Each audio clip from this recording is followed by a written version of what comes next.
Tumenyeshewa kutoka hiyo time hiyo, nilifika saa 8 nikanyeshewa mpaka saa 12 mpaka saa 12 asubuhi.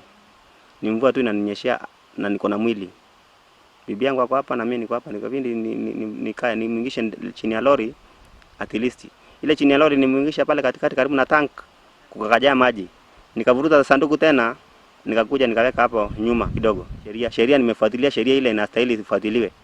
Na nimefika mpaka nyumbani, na nikifika nyumbani ndio nimerudishwa. Sasa nauliza serikali ya Kenya ama Meru na wengine ni tofauti, kwa sababu nimekupita kaunti zote hizo mpaka nimefika hapa ndio ninarudishwa.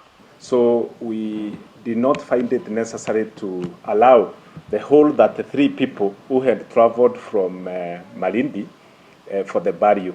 However, we were able to provide transport for the body and facilitate one close relative of the deceased, and we facilitated the transportation of the body to Tigania West.